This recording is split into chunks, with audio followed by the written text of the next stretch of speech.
Welcome back, fans. Once again, that's right.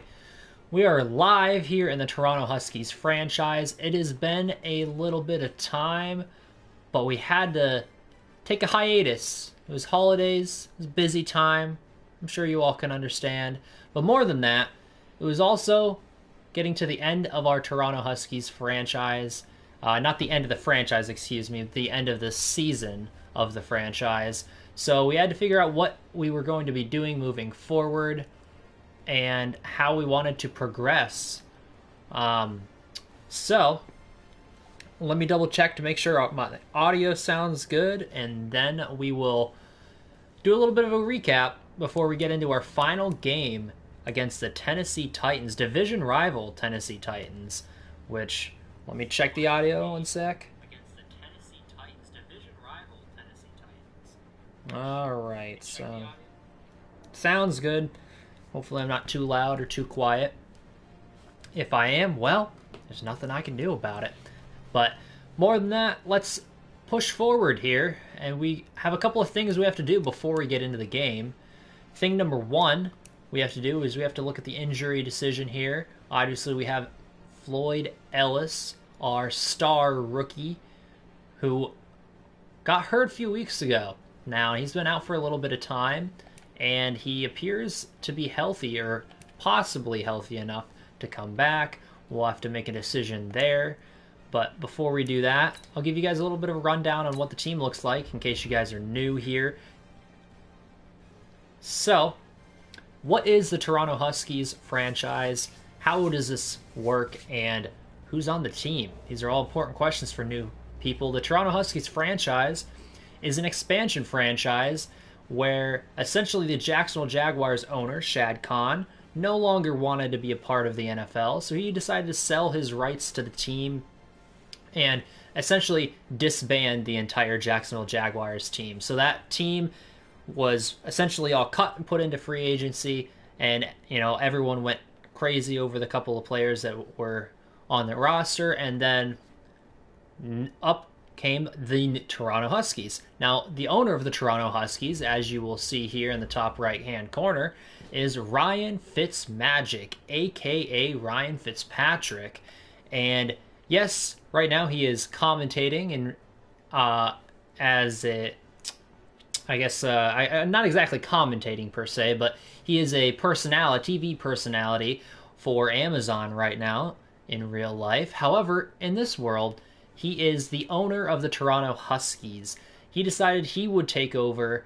I mean, he did go to Harvard, so I'm sure he can figure out how to run a team. Doesn't take that much, right? Well, we'll see. Anyways, so he decided to take a team that pretty much had nobody. Okay, they had a bunch of practice squad guys from all these different places, and then they had the off season between when the Jacksonville Jaguars turned into the Toronto Huskies, where they got to sign a couple of actual players. And then we had a big rookie draft, and now this is what we are left with after the end of the first season. And right now, this is what the roster is looking like. We'll scroll through position by position as I talk over this. Obviously, Ryan Fitzpatrick is also our starting quarterback. So the owner is the starting quarterback. He wanted to help the team out in the first season, and to be honest, he did. He has helped the team out. He's been, obviously he hasn't been great. I mean, he is 37 years old, so that might have something to do with it. But it also has something to do with the fact that the team just isn't that talented. For the most part, though, throughout this season, he had limited turnovers until towards the very end of the year, where he started to finally have that wear and tear on his body essentially catch up to him. But up to that point, there was only, I think, 4 or 5 interceptions the entire season. In fact, through week, I believe, 7 or 8, Fitzpatrick had only thrown 1 interception. So that's something to keep an eye on moving forward. Will he be back? If he is going to be in the NFL, of course he has to be with our team. So that is something that we have to keep an eye on. Will he retire? Will he come back? How is that going to work out? And who will be the quarterback for the Toronto Huskies next season? So we also have Josh Dobbs on the team, as you see here. Running back, it has been very lackluster from the running back position this season. Patrick Laird has been our number one, and he's a guy. That's about what we got. A couple of guys. That's as easy as it can be said. They're just not doing enough. We really need to get someone who is a good pass catcher out of the backfield. Patrick Laird isn't bad at that, but the thing is, he doesn't break enough tackles. So I want to get someone this offseason that can be a true pass catcher, because it seems like, which let me explain why that is. But it seems like the running back is getting a lot of receptions out of the backfield. So you're probably like, well, you're the one throwing it. No, that's not the case, because I forgot to mention, for you new people, Toronto Husky football is a team building exercise. All right, this franchise is not a franchise where you go and you and I play the games and you get to see me throw touchdowns or interceptions or whatever. No, this is a thing where we do not control what the players do. We are essentially commentating over this Toronto Huskies team and their entire season. Okay, we build the team up. Think of it as like a head coach or a GM, all right, where you build the team up and then the players have to go do their part after that. It's out of your hands. So at this point, that's what we're doing. We're essentially a GM for the Toronto Huskies and are building the team, but cannot make them win, if that makes sense. So some of the receivers, we do have some young guys like CeeDee Lamb as our number one receiver. We have Keontae Bonds, the rookie who has been in and out of the lineup throughout this season. Trent Sherfield, who has slowly but surely become a number 3 receiver on this team. And ironically enough, I called him being a playmaker, and guess what? He's become a playmaker in real life. He's essentially become the number 3 receiver in the Miami Dolphins offense this season. So that's kind of cool. I get to see some of my Toronto Huskies ball out in the real NFL, which is pretty cool to see. Obviously, we also have Michael Pittman Jr., who we signed mid-season, and if you guys didn't get a chance to check that out, essentially we had a couple of injuries, and we needed a wide receiver at that point in time because we only had, I think, 3 or 4 active guys on the roster, and so we needed somebody, and Michael Pittman was just chilling out there. So we went out and grabbed him, and he had a really big game earlier this season, helped us, I believe, get a win, and since then, though, he's been kind of quiet. But I think he's someone who could be a future piece for this offense. Then we also have Russell Gage down here, as well as Terry Godwin and Ashton Dulin, who is our punt return man. And then looking at the tight ends, we have the veteran Delaney Walker and Jesper Horsted, who's been sneaky good this year. So that's a name we need to keep an eye on down the stretch and moving into next season, depending on how Delaney Walker regresses and if he even comes back. And then we have the offensive line, very young offensive line. Jedrick Wills at left tackle. We have a couple of guys inside here that are, all of them are essentially 23 or younger for the most part. And then obviously we had the abrupt, departure is the easiest way to put it, earlier this season of our starting right tackle, which made Merrill Wiley, the rookie, get forced into the limelight. And what that means for him is, he's had his ups and downs because of that. He's been consistent at times, but more inconsistent. There have been some games where he essentially lost us games, but he also has stood up pretty well at other points. So I think that's just part of the growing of a rookie tackle in the NFL, especially one you didn't expect to be starting at any point. And then in terms of the defensive ends, we have Ifedi Adenabo, who's been very good for us this year. And then we also have Rasheem Green, who has come on recently as someone who, found his footing down the stretch is the easiest way to put it. And it really found his footing after, ironically, Floyd Ellis went down. As you see, our star rookie defensive tackle, Floyd Ellis, 81 overall, and I think he's going to be a monster in the future.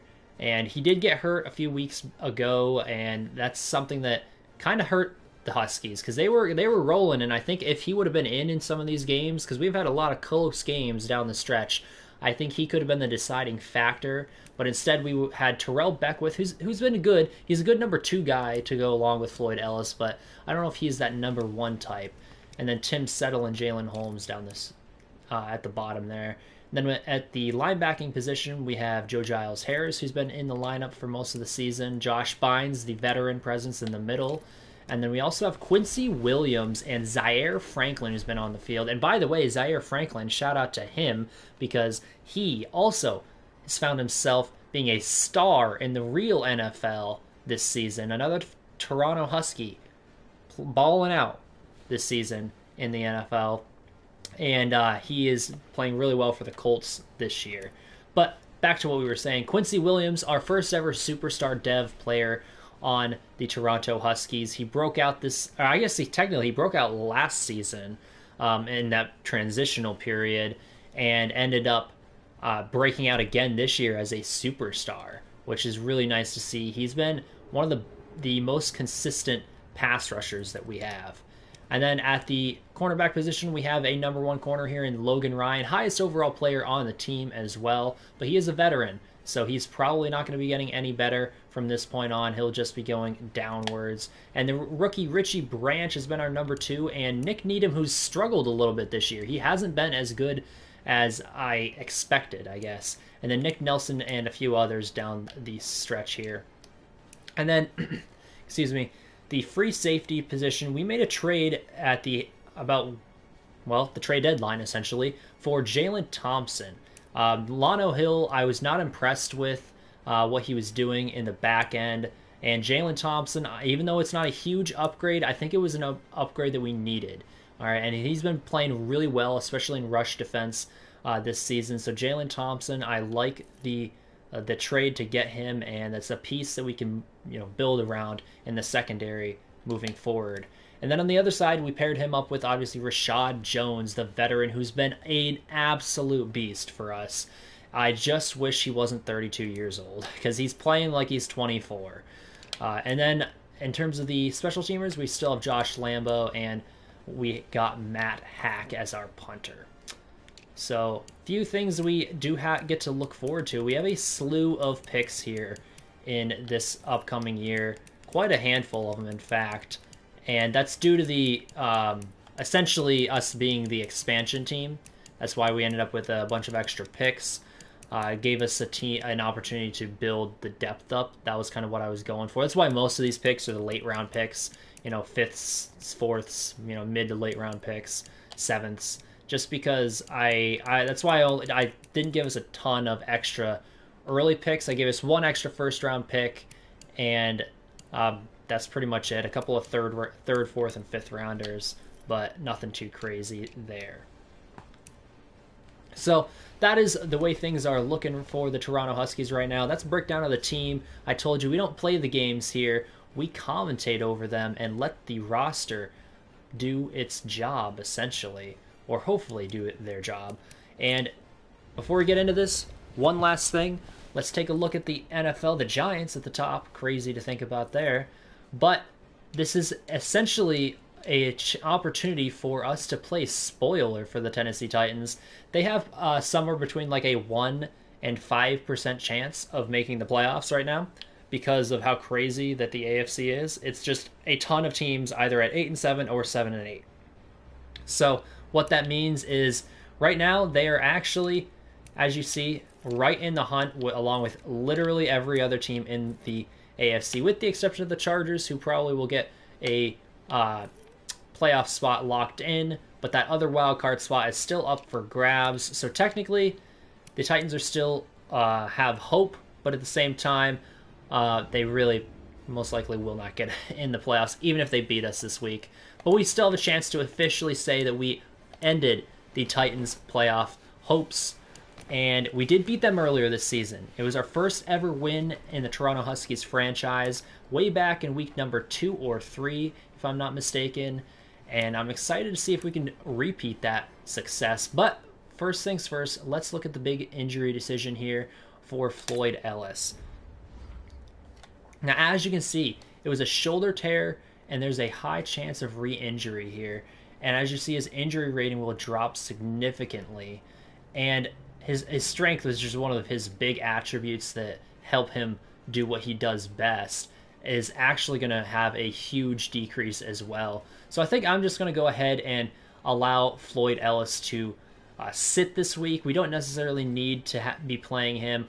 Just make sure he's well, healed up for the next season. That's my goal, making sure our entire team going into next year is ready to go, and there's nothing that's going to be holding us back.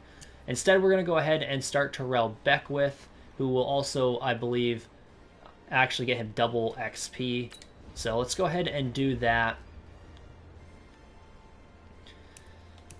And without further ado, it is time to jump into this season, or the season finale here, with the Toronto Huskies going up against the Tennessee Titans. And I have to say, I think that the Huskies can pull this off. They've done it before, all right? The key is to keep Derrick Henry in check, and then everything else will hopefully follow suit. But we have to see if we can do that, because last time that we did it, we had the big man up front, Floyd Ellis, who really helped shut down Derrick Henry in that game. However, he's not here. He's not going to be here in this one, so they need to figure out another plan, someone else, whether it be Terrell Beckwith, whether it be maybe it's going to be a defensive end like a Fedi Adenabo or someone, or a linebacker like Zaire Franklin or a Quincy Williams. Someone needs to pick up the slack from Floyd Ellis being out. But as we start this thing off, we are in Toronto at the Den, and you will be having the Tennessee Titans, as you see here, coming into town to face off against your Toronto Huskies. Let's jump into this thing, and those are not the commentators. My name is Tayvikes28, and I am your commentator for this one, and I'm excited to bring you guys the first ever season finale, actually, in Toronto Huskies franchise history, which is kind of crazy to think about. But, all right, so we're going to go speed slow. This is how we get it to, in Madden 20, how we get it to essentially watch the games. We put the speed to slow, in case you guys ever wanted to do this. Hit jump forward and go to end of game, and then you get to watch the entire game. So Josh Lambo starts us off with the kickoff, going deep, and it is going to be returnable for the Tennessee Titans, who gets a pretty good return here, out past the 25 to the 28-yard line. And this Titans offense, with Ryan Tannehill at the helm, is going to be coming on out here. And he's had a pretty good season, as you see here. 33 touchdowns, 9 interceptions, over 4,000 yards passing. He has led them pretty well, and probably one of his better overall statistical seasons as well. So let's see if he can continue that against this Toronto team that did beat them in week number 2, I believe either 2 or 3. And they're going to start this thing off with a quick pass to the right-hand side. Looked like they were trying to set up a screen there, but that goes nowhere as Corey Davis gets tackled with losing about a half yard or so there. And oddly enough, it was, look at that nice play there on the outside. It was a defensive lineman who initially got out there to slow him down. Great play there. I believe that might have been Rasheem Green, if I'm not mistaken. So now we have Derrick Henry in the backfield. We're going to see a lot of him back there, if I had to take a guess. And a quick throw over here to the right-hand side, and that's going to be a completion and a first down for Ryan Tannehill. That is Adam Humphries, who last time played a big role for this Titans offense. Now we have a man in motion here, and it's going to be a handoff up the middle. That is Derrick Henry getting up to the 44-yard line on a 4-yard carry, making it 2nd and 6 now. And we're going to take a look at this Titans team, a pretty veteran-based offensive line there, and there are no big, crazy name playmakers in terms of their offense outside of Derrick Henry. As you see there, the number 1 receiver is Corey Davis. Nothing too crazy there in terms of their playmakers. As we see here, going over the middle, though, that's going to be a completion to the 39-yard line. Ryan Tannehill 3 for 3 to start this game. And that is Corey Davis once again. That time it goes for about 17 yards. Right over the middle, and what is really allowing this Titans team to move down the football field right now, using the passing game, is the protection. The offensive line is doing their job phenomenally well right now. They're not allowing Ryan Tannehill to have any pressure on him. He can just sit back there and pick apart this Toronto defense right now. And this time it's going to be a handoff over to the right-hand side, and this is going to be a big hole and a first down for Derrick Henry. That is about an 11-yard rush or so, and that's, once again, another Titans first down. And I told you coming into this game that the big key was, can they stop Derrick Henry, because they don't have Floyd Ellis. And I told you someone's going to have to step up. And as you see here, it's not looking like they've figured out how to shut him down without Floyd Ellis. At least not yet. All right. So now it's going to be another handoff, and he gets grabbed in the backfield and eventually gets cleaned up there at the 29-yard line. And we're going to take a look at this defensive unit. As you see here, you have Tim Settle, Ifedi Adenabo, and Quincy Williams as well. Some names who have really played quite well this season. And Rashad Jones in the backfield as the veteran presence, because it's a very young secondary with the exception of Rashad Jones and Logan Ryan, the two veterans. But now they are in I formation, puts a man in motion, but hands it off to Derrick Henry up the middle, and he just runs over, I believe that is Jalen Thompson, who comes up to make the tackle. Making it 3rd and 3 now in I formation, and they're going to hand it off to the left-hand side. That is not Derrick Henry, but it doesn't matter as he gets a nice block, breaks a tackle, and he is gone. That is a touchdown for Tennessee. And it is not Derrick Henry, believe it or not. I'm not sure if that was Malcolm Brown, maybe? I'd have to double check. I think that is, yes, Malcolm Brown, who, look at that, just great blocking. The fullback gets up there, and then Josh Bynes, the veteran, unable to make the tackle, and then Malcolm Brown is just able to gallop his way into the end zone. And no, it is not Derrick Henry this time that gets it done. Instead, on 3rd and 3, it is Malcolm Brown, as we see the extra point going through, making it 7-0 Tennessee.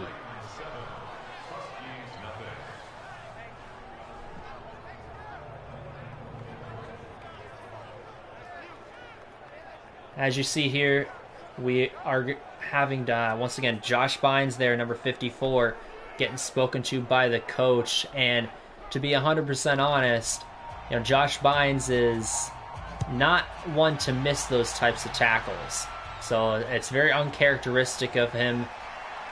As we get a return here, pretty good one from inside the end zone, gets all the way out to the 29-yard line there, as Ryan Fitzpatrick and company come on to the football field. As you see, Fitzpatrick, he just doesn't have the numbers. The yardage is pretty low, the touchdowns are low, the interceptions aren't bad. 9 interceptions for the whole year isn't a bad number, but the problem is he's just not getting those that yardage and the touchdowns that we would like to see.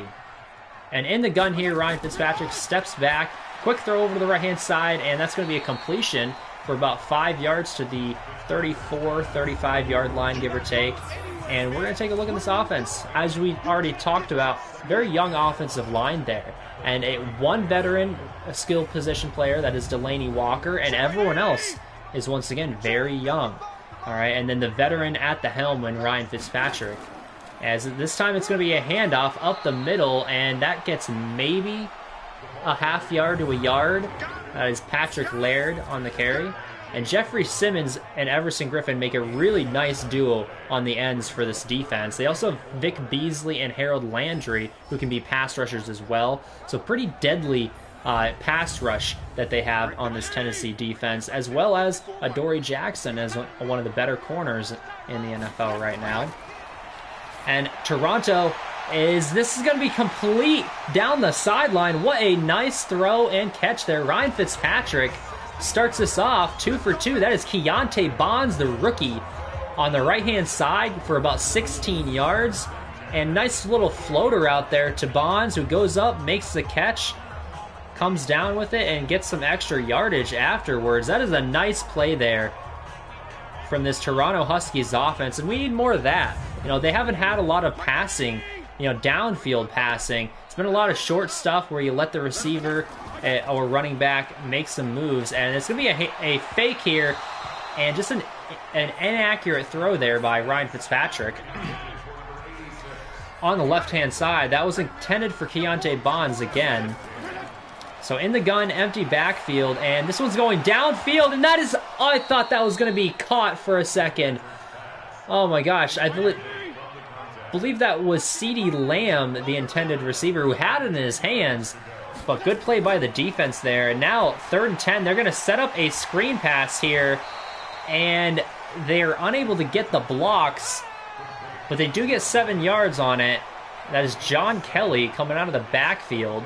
Vic Beasley, the one coming up and making the play here, as it looks like he just outruns some of his offensive linemen there. And that's a play where maybe a more veteran running back doesn't do that. But now it's going to be decision time. Looks like they're going to go with the punt here. Punting from the 42-yard line. I don't hate it.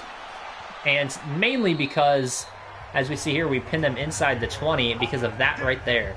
We're able to pin them inside the 20, make them have to drive the length of the field if they want to score a touchdown.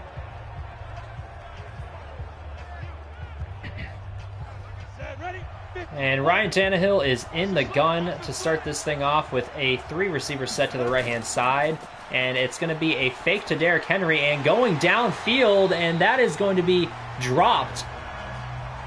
Yes, dropped by the receiver. Good play by the defense to stay with it despite the receiver having his hands on the football. We have a man in motion going left to right here.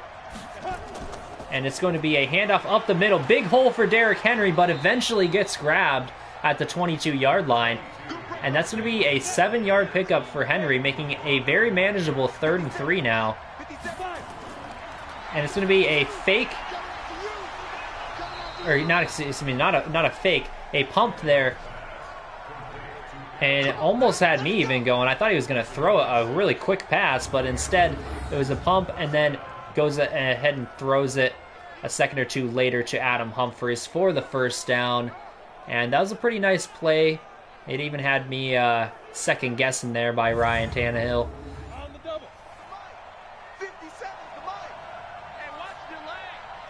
So now 1st and 10 at the 27-yard line, and they're going to hand it off up the middle to Derrick Henry, and he has room. Once again, about an 11 or 12-yard carry there. Gets out to the 38. As you see, Derrick Henry, no one is even around him, you know, for the first 5 to 8 yards.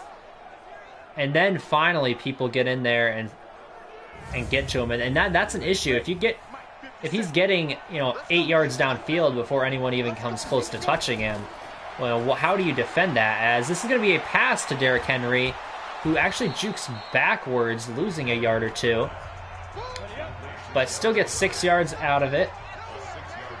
And Tannehill's going to be under center with a bunch set to the right-hand side. And it's going to be a pitch to that right-hand side. And a first down and more from Derrick Henry, who just gets pushed out of bounds. Otherwise, I think he could have been going all the way to the house there. 19-yard run by Derrick Henry on the pitch, of all things. You don't think of Derrick Henry getting pitches that often. But a nice play there by Rashad Jones to at least get him out of bounds. I mean, Derrick Henry's a hard guy to tackle, so that may have been one of the only ways to stop that play from getting a touchdown. And we got 3 receivers to the left-hand side, 1 to the right, and it's going to be a passing play here. All the time in the world, and eventually drops it off underneath. That is going to be caught, but for essentially no gain there. So now it's 2nd and 10 at the 37, and it's going to be a handoff up the middle. Ton of running room there.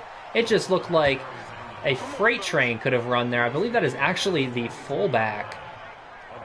if I'm not mistaken, who actually took that carry and got about, what, 10 to 12 yards on that run. We've seen a lot of 10 to 12 yard runs. And Derrick Henry is in the zone right now, which is not good for our defense. And Ryan Tannehill is going to be over the middle, finds a nice little opening there, is picking apart the defense right now. That is a completed pass once again down to the 30-yard line. And look at that, just finds that opening in the middle of the field and throws it right over the linebackers and getting it to his receiver. That is just perfect quarterback play. You can't ask for anything else. Protection is great. And as we see under center here in the I formation, it's going to be a handoff to Derrick Henry, who gets stuffed, actually. I thought for a second he was going to get a touchdown out of that. Can we see the Toronto defense bend but don't break here? Goal line stand. And it's going to be a fake. Wow.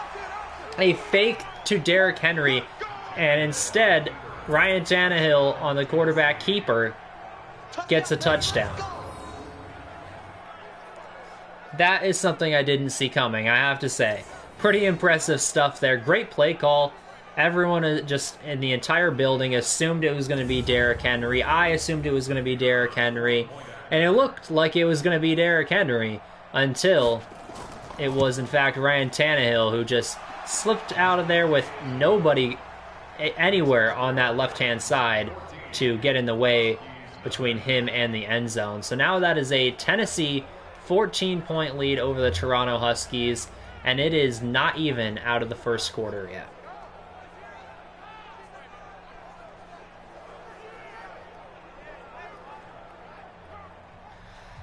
We need the defense to step up.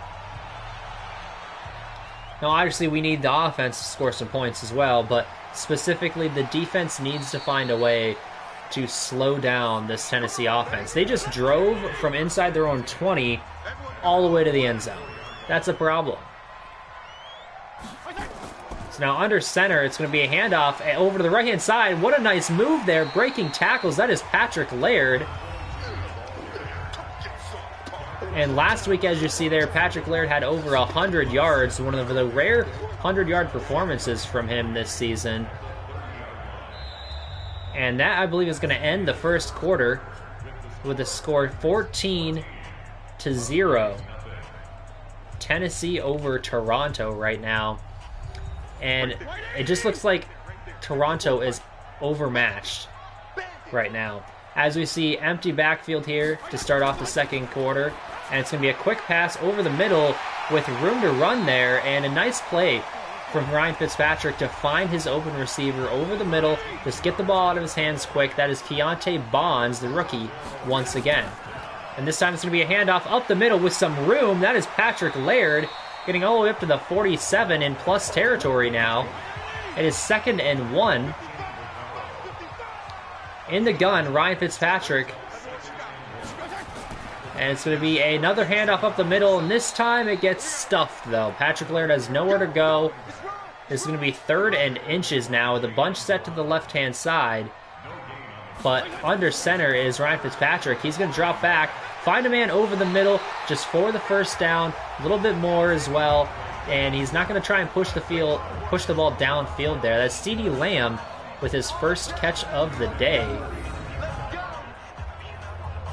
And an important one. It kept the drive alive.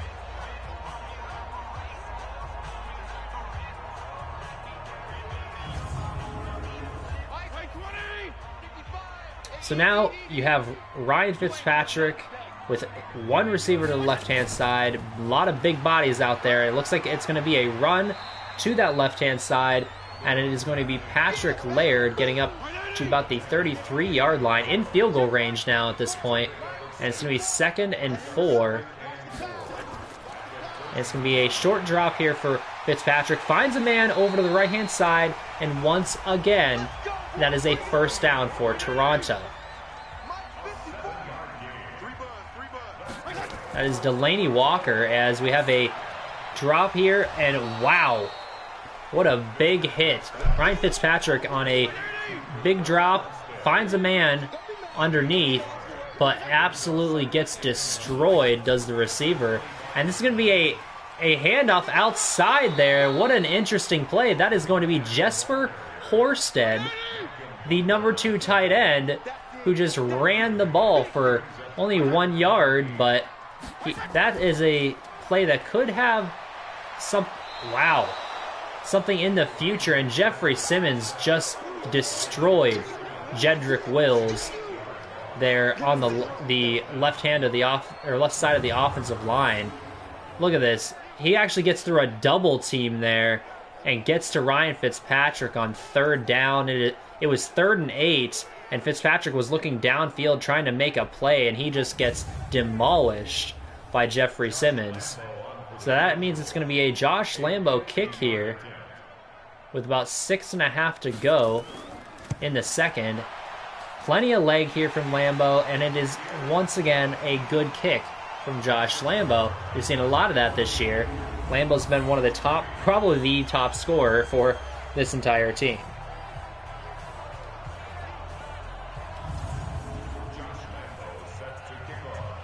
So now he's going to kick off here, back to Tennessee. And they're going to go ahead and just take the kneel down, getting the ball at the 25-yard line. Probably a smart move there. And if it's anything like the last drive, Tennessee's just going to be rolling down the football field and into the end zone. And what's crazy, it's not only Derrick Henry. You know, it's the passing game. It's the other running backs, the fullbacks, everyone getting involved. And they're going to fake the handoff there on the jet sweep and instead go to Derrick Henry, who only gets about a yard on that first down carry.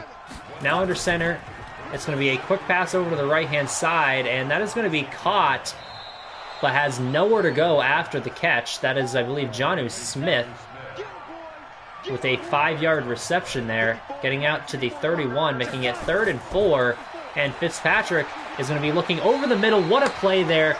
Great play by the defense, specifically Josh Bynes, who allowed that first touchdown, and this time makes a play, though, in the passing game, as he gets a hand on that, almost getting it, though, to, I believe, Corey Davis over the middle, but just at the last second, he finds the football and gets his hand on it. So now, 4th and 4, it's going to be a punt. First punt of the day for Tennessee, if I'm not mistaken.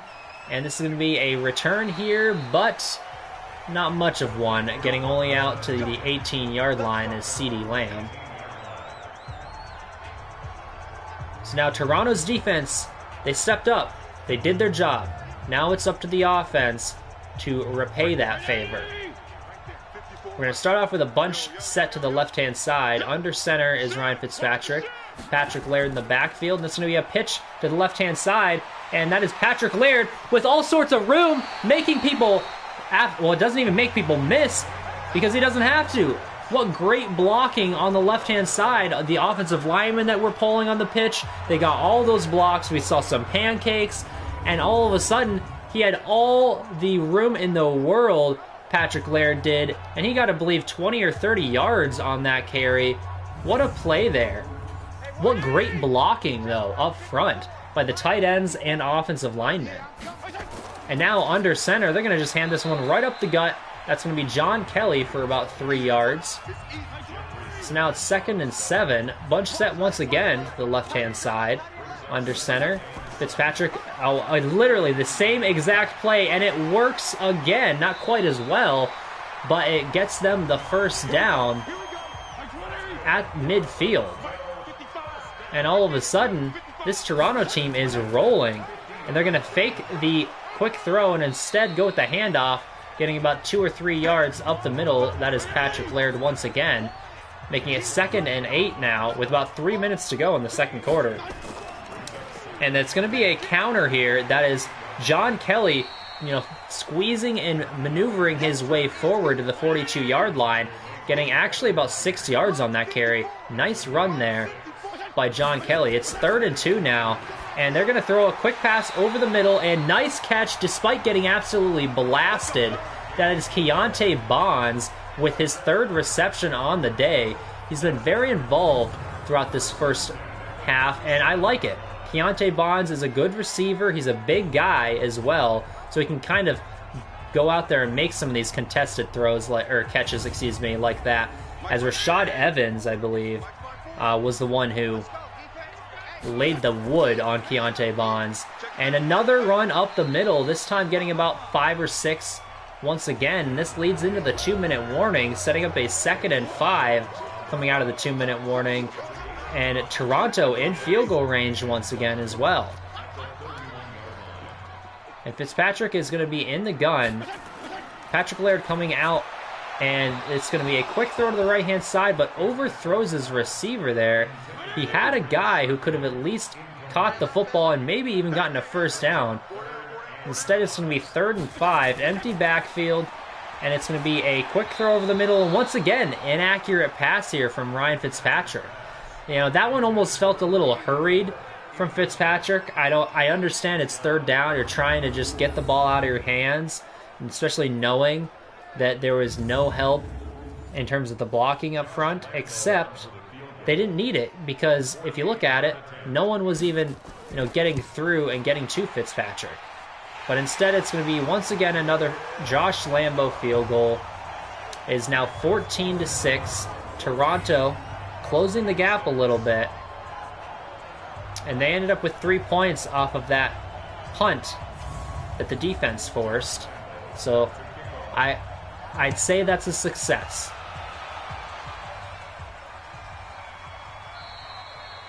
And the kickoff here goes into the end zone for a touchback. So now it's going to be 1:50 to go. Malcolm Brown, as you see, had that big touchdown to start the scoring on the day, essentially. But it is Derrick Henry in the backfield with Ryan Tannehill, who is in the gun to start this drive for Tennessee. And it's going to be a pass over the middle, completed for a first down, about 10 or 11 yards there from Ryan Tannehill. Jonnu Smith with his 2nd reception. And now another throw over the middle, and this one, once again, completed, but not for a first down. Only gets about 8 or 9 on that one. I say only, but that's still a great play there. But only a minute to go in this game, and a throw over to the left-hand side, and breaking tackles. I'm not sure who that was who made the reception, but Tennessee right now, they have the ball moving into Toronto territory with just under a minute to go. And Fitzpatrick, he finds a man once again over the middle. They are just continuously attacking the middle of this defense right now, and there's nothing that is even slowing them down. Right now, Toronto cannot cover the middle of the field.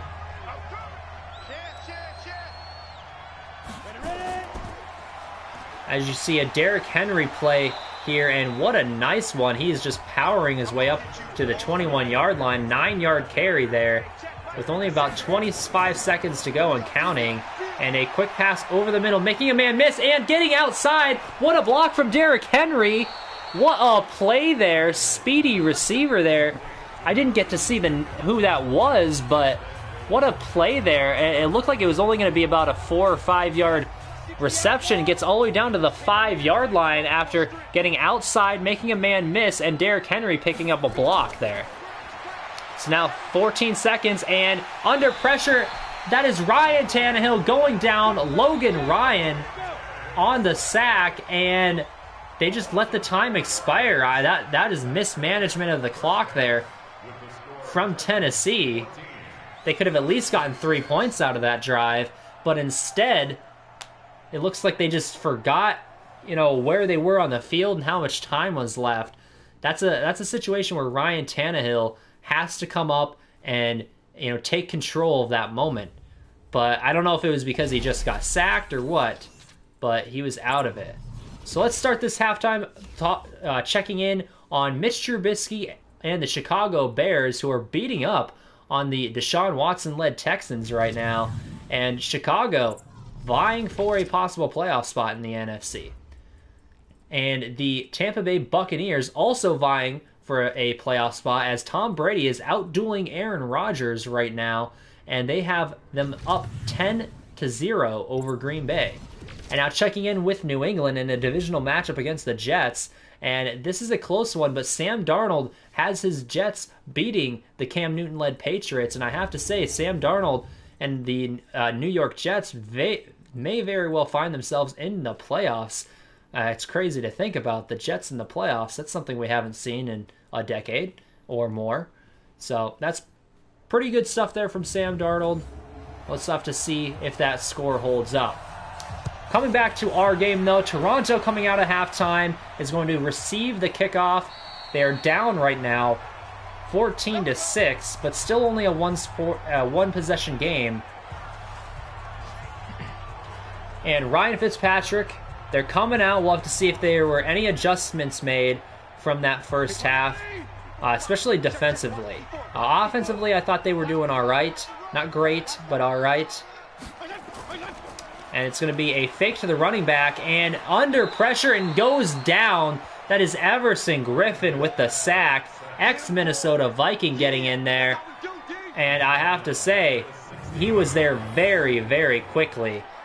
Fitzpatrick really, it looked like he was about to let a bomb off down the field, but just didn't get the opportunity.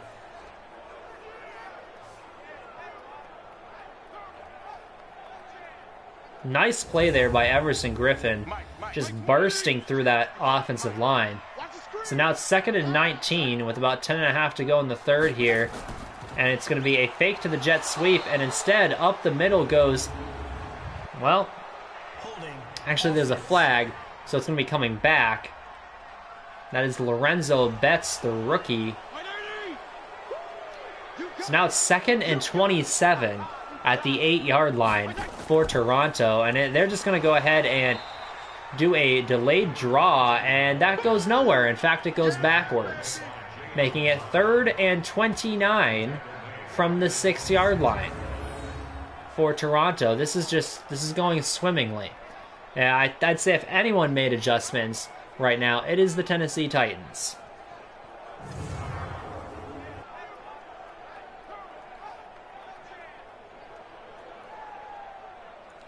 Who knows, maybe we can see a miracle here on 3rd and 29 for the Toronto Huskies. In the gun, that is Fitzpatrick, and he is going to be sacked for a safety. Yes, that is going to be a safety for Tennessee, making the score 16-6. What a play there. Fitzpatrick, he just held on to the ball too long right there. Like, he did have a little bit of time to get that ball off, but he just held on to it way too long. And Jayon Brown coming up makes the sack and gets the safety. As we see a safety punt here. And this is going to be returned out past the 20 to the 23-yard line. And all of a sudden, Tennessee has a 10-point lead.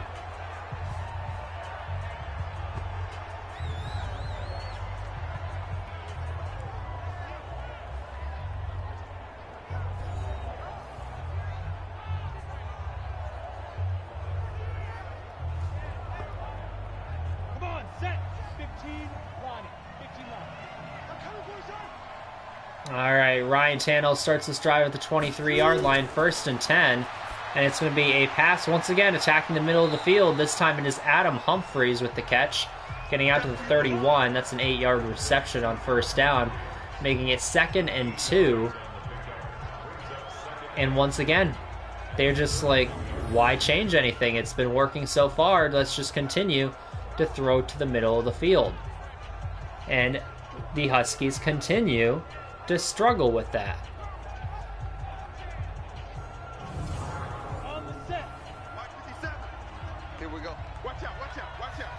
So now under center, it's going to be a handoff up the middle to Derrick Henry, getting a 1st down and more out to the 38-yard line. I believe that's going to be a 7-yard rush. So now it's 1st and 10 at the 38.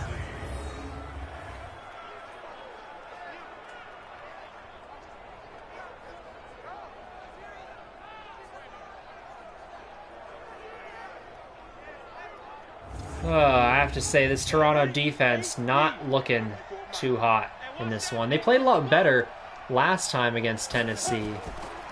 And I'm not sure if it was just the presence of Floyd Ellis or what, but a nice catch there on the left-hand side, only for about 5-yard gain, but still very impressive. And Ryan Tannehill now throws to the right-hand side, and this one goes for a, oh, I guess not a first down, almost. It is 3rd and 1 at the 48. An opportunity for Toronto to steal this first down, but no, Derrick Henry breaks tackles and is continuing down the field, down inside the 35 to the 32-yard line, and Derrick Henry is just making this Toronto defense pay right now.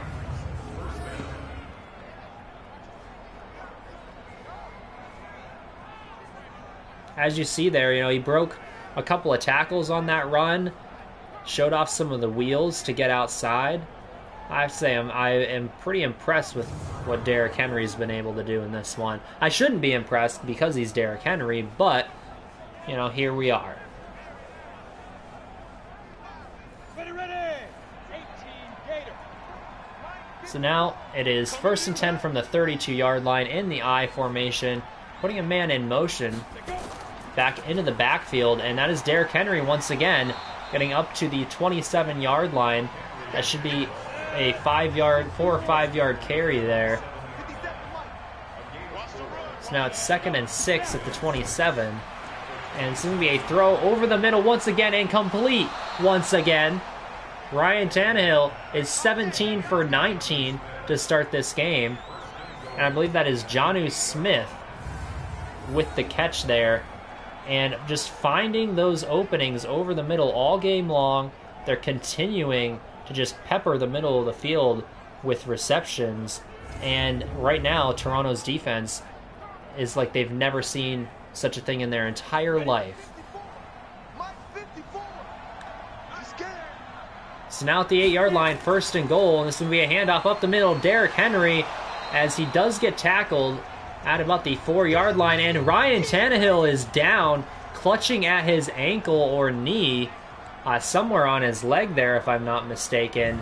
It is not a good sight, as we do see him get up on his feet, but he is walking very gingerly off the football field. So that means that this is going to be a backup quarterback for Tennessee. And they're going to go ahead and pass it, and that is, well, I think that it's illegal touching, actually. It would have been a touchdown, but Tremuchin Hodgins, that's a name right there, ends up touching it after he steps out of the back of the end zone, taking a touchdown off the board. And what a play there by the Toronto defense. And this is, I believe that's Chase Holmberg, who, oddly enough, last time they played Tennessee, I think the same exact situation happened. I believe Holmberg came in somewhere, in the second half, if I'm not mistaken, and finished out the game for Ryan Tannehill, and that is part of the reason why Toronto was able to beat them. And it is like history is repeating itself here in Week 17 as Tennessee goes up 19-6. But what a play there by the Huskies defense to get a hand on that ball, and not only get a hand on it, but then a second guy comes in and almost intercepts it. Pretty impressive stuff there from Toronto. So now it is 19-6, a 13-point game for the Huskies right now. So they need to find the end zone on this drive.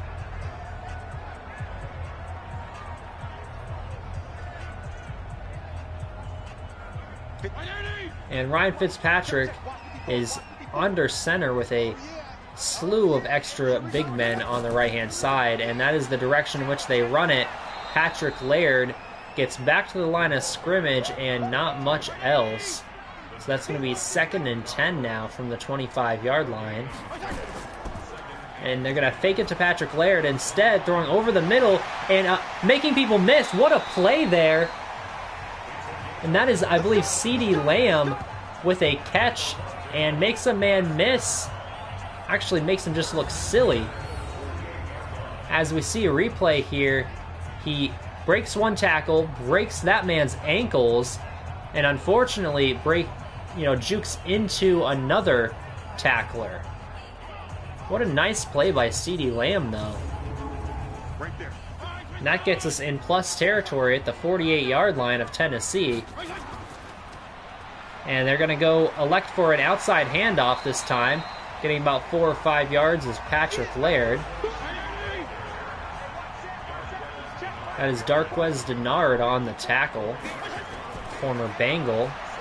And once again, getting to Ryan Fitzpatrick is Everson Griffin.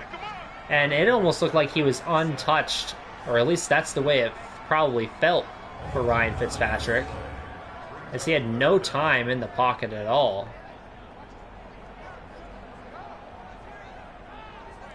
As you see there, Everson Griffin making a clean hit on Ryan Fitzpatrick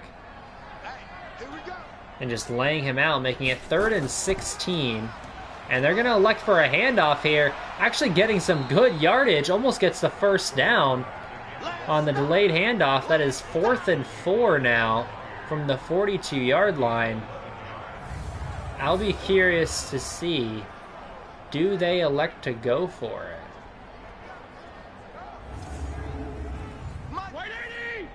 It's now 4th and 4. Toronto's going to go for it on 4th down. Under center is Ryan Fitzpatrick. And they're going to elect to hand it off up the middle on 4th and 4 to Ryquell Armstead, of all people.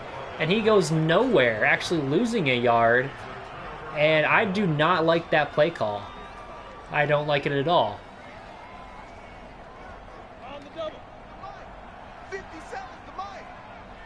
So this gives Tennessee great field position to start this drive. And it's going to be a pass over the middle, once again attacking that middle part of the field. And that is Corey Davis with his 5th reception on the game.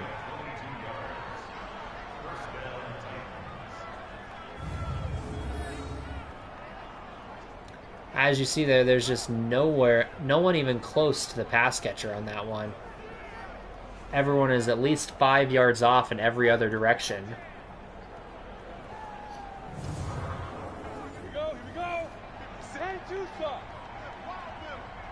So now it's 19 to 6 here, with about 2.5 to go, and they fake the handoff, or excuse me, fake the jet sweep and hand it off to Derrick Henry, who powers his way down to the 22-yard line, and a first down.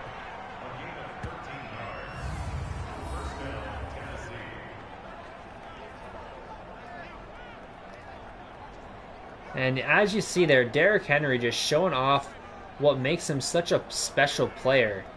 Breaking tackles and always falling forward. So now Ryan Tannehill is in the eye with Derrick Henry in the backfield, of course. Putting a man in motion from right to left. And that is Derrick Henry up the middle, gets about 2 yards maybe, down to the 20-yard line. So now it's 2nd and 8 or 9. And not Fitzpatrick. I believe that might be Chase Holmberg, if I'm not mistaken. But Holmberg goes over the middle inaccurately. So now it's 3rd and 9. And he's going to go ahead and run for it. And Holmberg gets the first down on a 12-yard rush and sets the Titans up with a 1st and goal.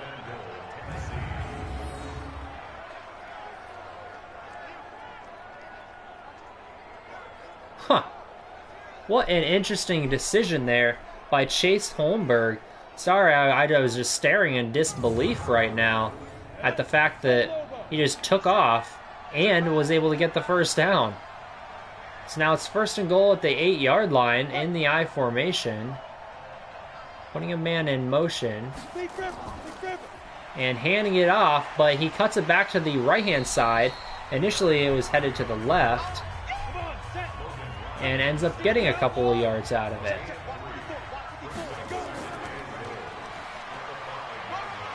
And Derrick Henry is in. As we saw there, 40th career touchdown for Derrick Henry. And Derrick Henry right there, he doesn't even get touched until he's at about the 1 or 2 yard line. And at that point, it's too late. Even if he was tackled right there, he probably would have fallen forward, which would have been him falling into the end zone anyways. So, good touchdown there for Derrick Henry. Not so good for our defense, but such is life.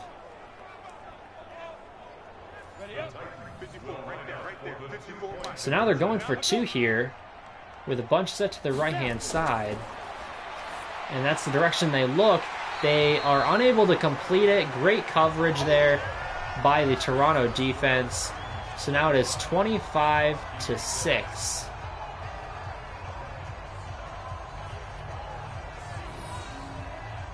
And a pretty well put together drive there from the Titans. And just was unable to get that extra 2 points, which, you know, it's probably not going to make a huge difference unless the Toronto offense can, you know, finally get things rolling a little bit. And it's going to start off with a touchback for Toronto. So now with 8 seconds left in the third quarter, under center, this is Ryan Fitzpatrick. And he's going to hand it off up the middle for Patrick Laird, who gets laid out right there. Absolutely laid out. So now it is going to be going into the fourth quarter. The Huskies, the only team that scored in the second half, but they only scored 6 points. And so just like that, a nice little screen getting set up there on the right-hand side. I believe that might have been Patrick Laird with the reception and first down yardage for Toronto. As you see there, Patrick Laird, nice and patient, lets his blockers get out there and set him up. Unlike that screen pass from John Kelly earlier in this game, which is a big reason why I am having Patrick Laird start, despite the fact that, you know, well, that thought is gone. I forgot what I was about to say. So, anyways. Oh yes, Patrick Laird, that's what I was saying. That's the reason why Patrick Laird is starting. You know, he has that veteran presence a little bit more than John Kelly. And a nice completion there over the middle for a first down from Ryan Fitzpatrick to Trent Sherfield. That is his first catch on the day. And it's a big one, though. It's a first down getter.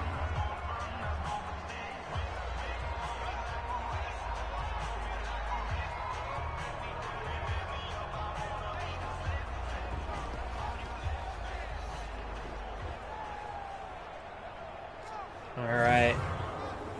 Now it's going to be 1st and 10 at midfield. It's going to be an empty backfield here. Ryan Fitzpatrick is moving around in the pocket and throws down the left-hand side. Had a man, but a good play by the defender to make sure he hits him and doesn't allow the completion of the catch. So now it's 2nd and 10. Once again, empty backfield. And this time it looks like it's just, you know, batted around between essentially two Toronto offensive players who were playing defense on themselves right there. So now putting a man in motion out of the backfield. It's going to be 3rd and 10 now. And a quick throw, and has his man down the sideline. That is CeeDee Lamb, and that's a touchdown! Touchdown, Toronto! What a play there. What a play by Toronto and by CeeDee Lamb, and an even ballsier throw there by Ryan Fitzpatrick. I don't know if he saw something, but he quickly threw that ball. Like, he didn't even hesitate. And what a decision there. And as you see on the pylon cam, CeeDee Lamb falling into the end zone. And just like that, Toronto is back in this game. It is 13-25. It is a 12-point game right now. But all of a sudden, Toronto's not completely out of it. They've got 9 minutes left to go. So obviously their defense needs to step up and make some stops on Tennessee. But if they're able to do that, as we see a big kick here from Josh Lambo, then all of a sudden, Toronto is right back in this game with a one score game if they can get a stop here and a score from the offense. It's back to one score. So let's start this thing off here with a handoff to Derrick Henry on the right-hand side, and he is just making people look silly right now. And he's down to the 36-yard line and a first down. Right now, he is our biggest competition. Derrick Henry forcing his way, essentially willing his way to some of these first downs and juking out Logan Ryan, and once again, Josh Vine's unable to tackle. This time it was Derrick Henry. And it's going to be a fake to Derrick Henry, and they're going to throw over the middle. What a play there. And I believe that's going to be a 22-yard reception from Corey Davis. And they're just continuing to find those open areas between the zones for Toronto. Or excuse me, for Tennessee. Like, I just don't understand what is going on with the defense right now. The middle of the field is wide open on every play. This time they're going to fake the jet sweep and hand it to Derrick Henry, who gets a couple of yards here. Not much, though, making it 2nd and 7. And that's going to be Ryan Tannehill. Once again, Derrick Henry breaking tackles and getting enough for the first down. I mean, they had him, you know, within the first 2 yards of the line of scrimmage, but he just breaks through those initial 2 tackles and then continues to push forward and get to the first down marker.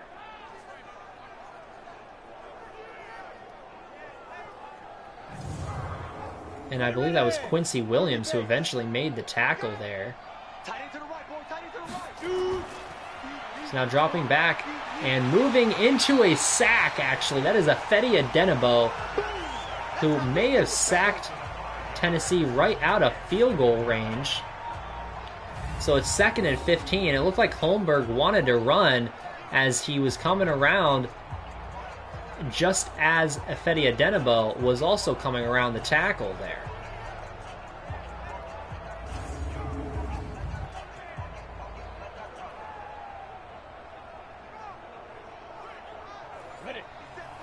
So now it is 2nd and 15 at the 36-yard line. In the gun is Ryan Tannehill, yes. I almost said Ryan Fitzpatrick. Too many Ryans. And it's going to be complete on the right-hand side. And despite the sack, Tennessee is still able to get the first down. That is Jonnu Smith with another reception. And just like that, Tennessee is, I believe, in the red zone.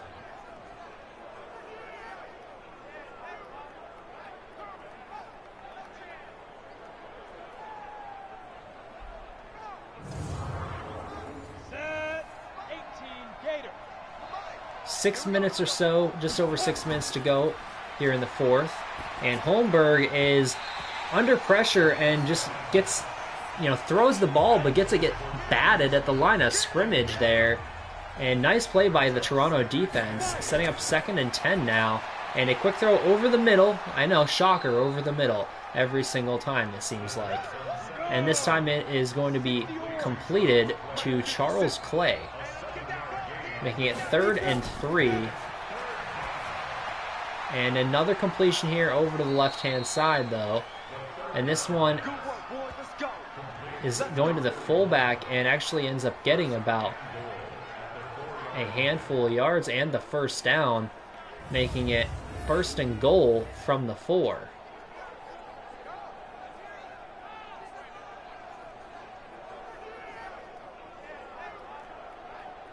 So now with 1st and goal, we'll have to see if Derrick Henry's number gets called once again. They do have him in the backfield. They're going to fake the jet sweep and hand it off to Derrick Henry. And this one going up to the 3-yard line, making it 2nd and goal now. Can we see a goal line stand? And they're going to drop back, and Holmberg out of the... Oh, wow, what a play there. Out of the pocket and just, does a slight little move, just slight enough to make the Toronto defender, who is coming up to make a play on Holmberg, as you see here. Right there, just that quick little move is just enough to make the defender miss. And Holmberg puts Tennessee up, pending this extra point, 32-13. I don't know about you guys, but I'd say that Tennessee right now, they're taking out a little bit of frustration at the Toronto Huskies, who, they knew that Toronto beat them last time. They knew that they needed to have this game to have any chance of making the playoffs. They knew all of this, which is just a perfect storm for Tennessee to come out here and dominate. And that's really what they've been able to do so far. And Tennessee right now is on defense, obviously, and they're going to have to figure out a way to continue to shut down Ryan Tannehill, who I think is going to be opening it up a little bit more, as we saw that work pretty well last time.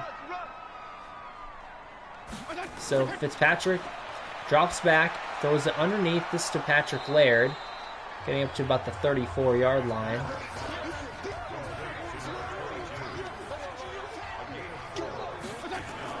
So now it's 2nd and 6, and that one is just, bobbled. I mean, he had a man open right there. I believe that was Delaney Walker, the veteran, who dropped the ball. So now it's 3rd and 6, and this one is, oh wow, that's a tough hit, and an even tougher catch to try and make. I believe that's Delaney Walker again, that time getting absolutely destroyed in the middle of the field.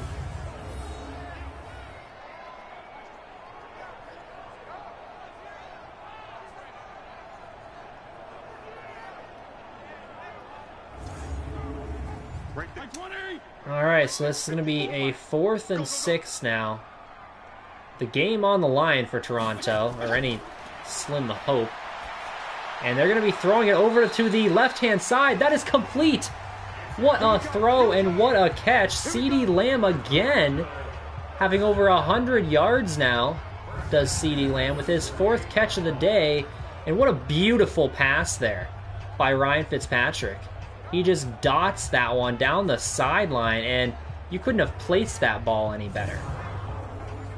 And CeeDee Lamb, with the reception, gets out of bounds at the 48-yard line. So now, Fitzpatrick drops back over the middle. This one complete, but only for about 3 yards. So now it's 2nd and 7. Keontae Bonds with his 4th reception. And dropping back here over the middle once again. This one going for a 1st down, though, is Patrick Laird, getting out to the 37-yard line.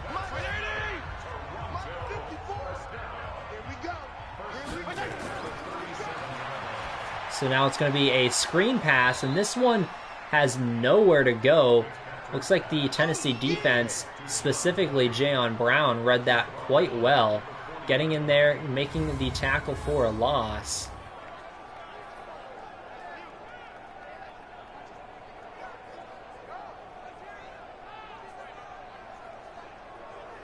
Alright, as you see there, pretty good play right there for this Tennessee defense, because it puts Toronto in a little bit of a hole. It's 2nd and 13.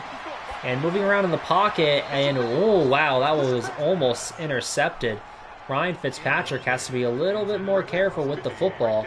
There were 2 Toronto players in the area, but there was also a defender who he threw right to. And that is Patrick Laird out of the backfield with some blockers in front of him. Gets up to the 30-yard line. That's going to make it 4th and 3. As they hit the 2-minute warning, they're going to have a decision to make here, Toronto. You know, they can either kick the field goal or go for it. And it looks like they're going to elect to go for it here on 4th and 3. And Fitzpatrick finds a man over the middle for a completion, 7 yards and a first down. And another completion over the middle, this time going down to the 17 for about 6 yards. So now it's 2nd and 4. Fitzpatrick moving around, has all day, but eventually Jeffrey Simmons gets to him for a sack. So it's 3rd and 13, and they go ahead and hand the football off. I don't know if they're just conceding to defeat or what. It's 2nd and 12, and they run, or excuse me, 4th and 12, and they run the football. And of course don't get it, because 12 yards is quite a ways to run. So now it's 1st and 10 Tennessee with 38 seconds to go.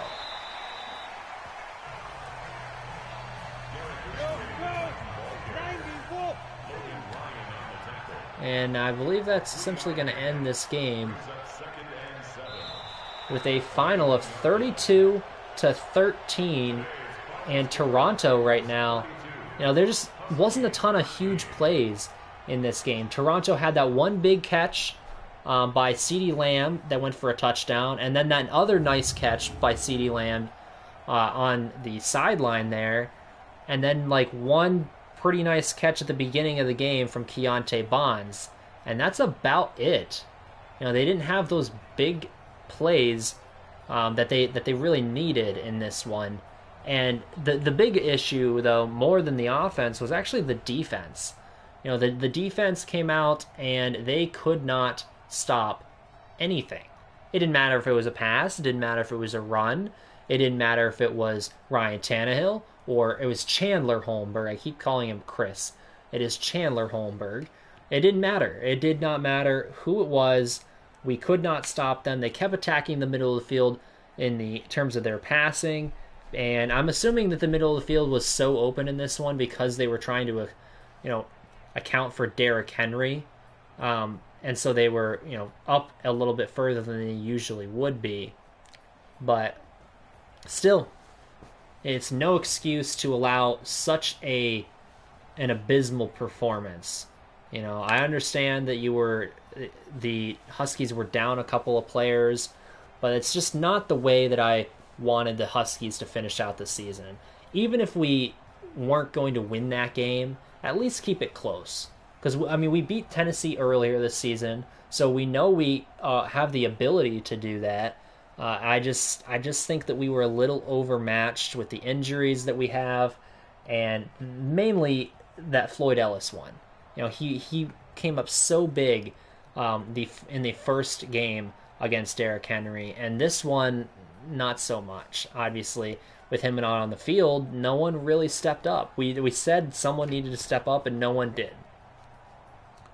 But I believe that's going to finish out this game. The final is 32-13. Toronto takes one more L to finish off the season. I believe that puts them at 3-13 to finish the year. Yes, 3-13.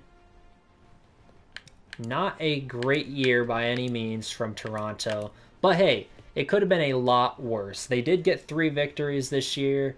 They didn't go 0-16 despite being essentially an expansion team. So you know what? I'm proud of our Toronto Huskies. Do they need to continue to work? Yes. but I think we have a good number of pieces that we can build around for the future. And real quick, these are a couple of the players who have expiring contracts who we will be having to make a decision here in the offseason whether we want to bring them back, what we want to do exactly with this team, because all these players, most of them are fairly young and could be good depth guys. Most of them aren't super expensive either, but if we're trying to get new blood in here, then maybe we go a different route. But if any of these guys that I have shown you here are people that you think that we should bring back for various reasons, let me know and I will definitely do so. I want you guys to be a part of this. I don't want it to just be me making decisions. You guys let me know as well. So if you have any input, please do let me know. Those are the expiring contracts for this year. But next time here in the Toronto Huskies franchise, we will be jumping into the off season. Obviously, we just finished out week 17. I will be running through the playoffs for you guys. Probably won't do too much with that. Just essentially advance through, see who wins the Super Bowl, and just move into the next part and the exciting part of this franchise, which is, that's right, the off season. Getting to make changes, getting to improve our team. All right, all of those are good things for the Huskies. I really truly believe that if we play our cards right, we can compete next year. I really think so. I think that Toronto could be, in the realm of possibility of maybe winning a division title or at least getting to 500 next year. I think that that's something that this Toronto team can do. I really was impressed with a lot of the players this year and for the Toronto Huskies. We just need a couple of more playmakers, and I think we'll be set on both sides of the ball. But without further ado, this will be my name. Once again, it's Tayvikes28. I thank you guys for watching, and hopefully you guys come back for the off season. It's going to be a blast. I think it's going to be a lot of fun, and I'm very excited to see exactly what the offseason entails. I think it's going to be one of the biggest off seasons of the entire series. However long this series goes, this might be one of the biggest off seasons for us. So, without further ado, thank you guys for watching. Until next time, have a great day.